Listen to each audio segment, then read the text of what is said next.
Did you know that in the United States, 90% of the media is controlled by just 5 companies? Quite a staggering fact, isn't it? These mighty 5, namely Comcast, Disney, Viacom CBS, News Corporation, and AT&T, hold the reins of what we see, hear, and read. Imagine the sheer magnitude of their influence.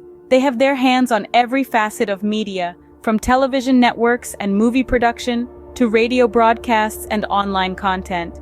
Every time you sit down to watch your favorite sitcom or flick through the channels to catch the latest news, you're more than likely consuming content shaped by these 5 companies. They dictate the narrative, they set the trends, and they craft the stories that reach millions of households every single day.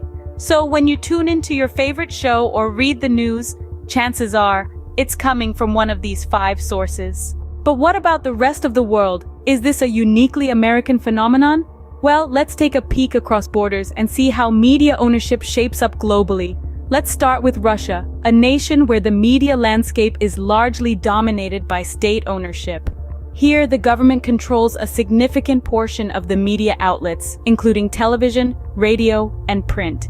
This level of control can influence the narrative and the type of information that the public receives, often leading to a skewed perception of reality. It's not just about controlling the news, it's about controlling the narrative, the perception, the truth. On the flip side of the coin, we find countries like Finland. Known for its high level of press freedom, Finland offers a stark contrast to Russia's media landscape.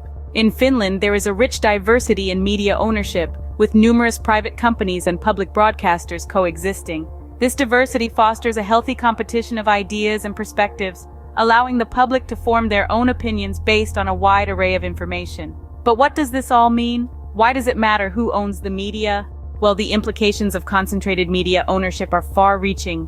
Media owners can influence public opinion, shape political landscapes, and even sway elections. They can control what stories are told, which voices are heard, and how events are interpreted.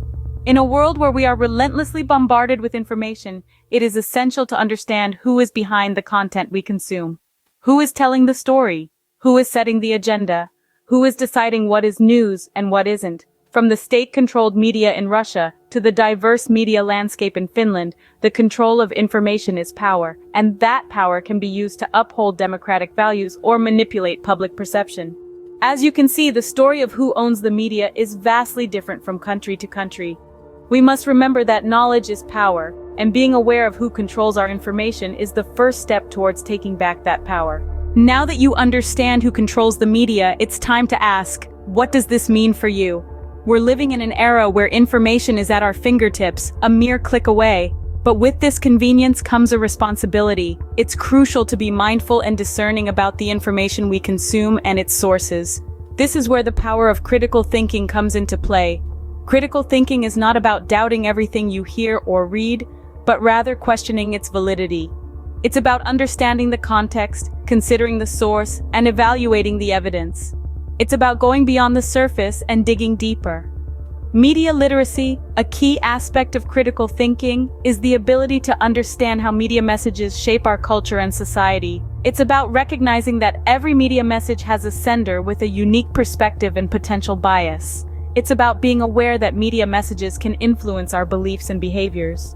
Now consider the potential for bias in media. Bias isn't always a bad thing. Everyone has biases based on their experiences and perspectives. However, when these biases influence the way news is reported, it can shape public opinion and even policy.